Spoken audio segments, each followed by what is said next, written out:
mencoba ngikutin gitu. Jadi kalau di bahasanya di Buddhis spiritual, betul-betul mereka orang-orang yang cinta kasihnya tuh luar biasa. Luar biasa. Kita ketemu aja pancaran metanya tuh udah kerasa. Meta.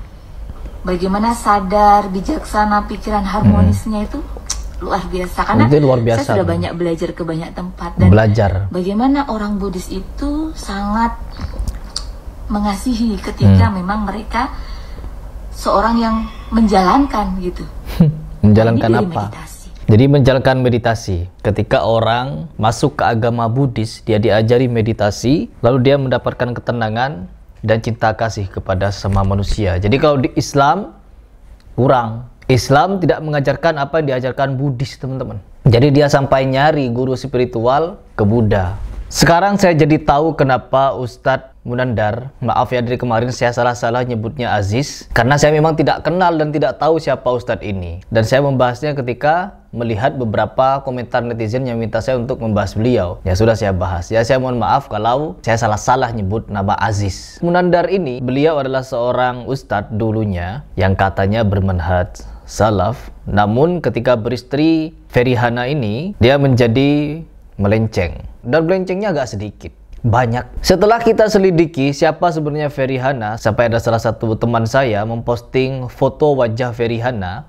Seperti ini fotonya. Ya kalau mau dilihat, dinilai dari Ustadz Munandar tergila-gila karena kecantikannya luar biasa sampai dia mau melakukan apapun. Melihat foto Ferihana yang sedemikian, ya saya kurang percaya. Kurang percaya kalau tergila-gila gitu. Terus kalau mau berbicara masalah kena sihir, saya juga kurang yakin, teman-teman. Intinya di sini orang seperti Munandar telah terjebak. Kemungkinan dugaan saya terjebak dengan tipu daya Ferihana ini. Entah bagaimana cara Ferihana ini bisa dinikahi oleh Munandar, sampai-sampai Ustadz Munandar bisa memberikan statement-statement yang jauh dari pernyataan atau fatwa dia yang dulu-dulu. Ini sangat luar biasa, teman-teman. Yang dimana dia sendiri, Ferihana ini, terang-terangan membuat berbagai macam video, bahkan ada foto yang dengan sengaja dia ini meditasi-meditasi dengan suaminya yaitu Ustadz Munandar.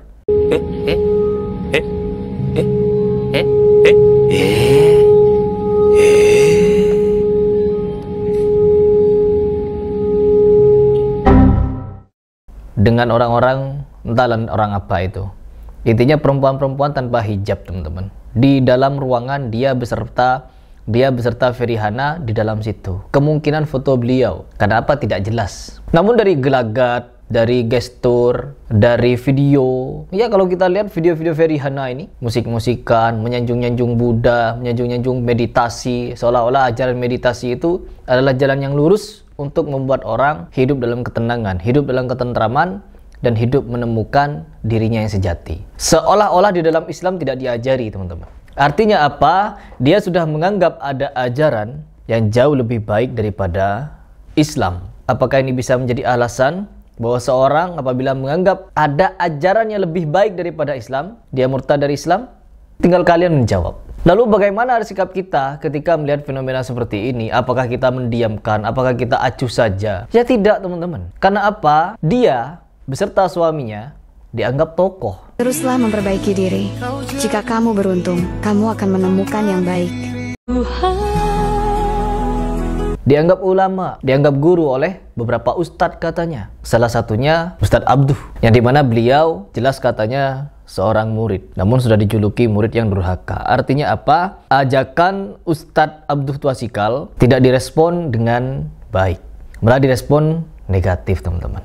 Jadi benar, ketika kita menasihati orang yang berseberangan paham dengan kita akan mendapati beberapa respon. Apabila orang itu sudah benci kepada kita, tidak setuju dengan kita, maka selembut apapun nasihat kita, sebaik apapun ajakan kita, maka bagi dia ibarat seperti pukulan dan sayatan benda tajam.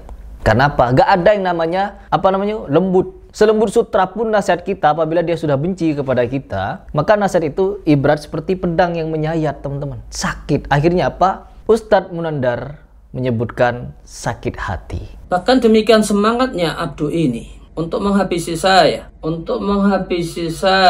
Namun orang-orang yang mengaku-ngaku sebagai murid saya itu demikian semangatnya menghabisi, mencela, membuli secara verbal, dan itu satu hal yang sangat-sangat menyakiti saya.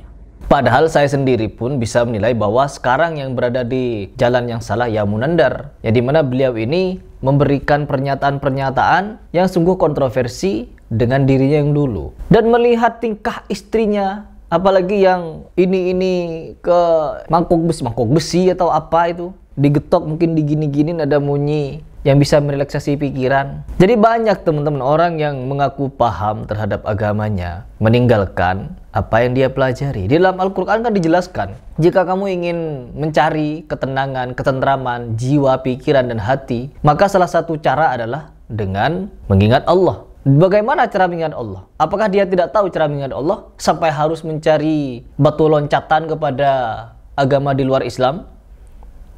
Ya, ini kerusakan. Sudah diberikan nasihat oleh Allah Subhanahu wa taala untuk mencari ketenangan, cinta kasih. Kurang cinta kasih apa Nabi Muhammad SAW kepada orang kafir? Tak pernah putus asa Nabi Muhammad SAW dalam mengajak orang-orang kafir masuk Islam. Itu namanya cinta kasih. Karena cinta itulah yang membuat Nabi Muhammad SAW tidak pernah putus asa mendakwahkan Islam. Agar apa? Agar dia ketika mati selamat di akhirat. Akhirat kehidupan yang kekal, dunia ini sementara. Ketika Nabi Muhammad SAW menunjukkan cintanya, artinya dia sayang, ingin berkumpul dengan orang-orang yang dia sayang kelak di akhirat. Tapi orang-orang yang disayang Nabi Muhammad SAW, apa yang mereka lakukan? Seperti Abu Lahab, Abu Jahal, beberapa orang yang dulunya cinta kepada Nabi Muhammad SAW, sampai memusuhi, memerangi, tapi tetap tak pernah pupus cinta itu. Itulah Nabi Muhammad. Bukan kita untuk menunjukkan cinta, ikut-ikutan dengan mereka, ikut-ikutan meditasi agar menumbuhkan rasa ketenangan, ketentraman, cinta kasih. Ingat, cinta kasih yang ditunjukkan bukan hanya perkara kita hidup dunia ini memberikan ketentraman kepada orang sekitar, tidak. Kita itu dalam hidup dunia ini mengajak mereka untuk masuk Islam, bukan hidup berdampingan dengan mereka lalu saling membenarkan satu sama lain, bahkan sampai mempromosikan seperti ini. Mereka ajaran Buddhis, begini, biksu, itu. Nanti dia akan mempromosikan agama Hindu pula. Catatan yang sangat penting, yang dimana ada orang-orang yang di akhir zaman ini dianggap tokoh, dianggap sentral, dianggap orang penting dalam agama, tapi ujung-ujungnya mengajarkan hal-hal yang menyimpang dalam akidah kita. Dan sekarang tambah kacau ketika ada orang-orang nyusup mengaku-ngaku salafi, tapi malah mempromosikan agama Buddha. Apa namanya kalau bukan liberalisme? Innalillahi wa inna ilaihi raji'un. Semoga kita mendapatkan perlindungan dari Allah Subhanahu wa taala dari penyimpangan seperti ini, dan mereka ini yang mempromosikan ajaran Buddha, semoga Allah berikan hidayah dan kembali kepada jalan yang benar.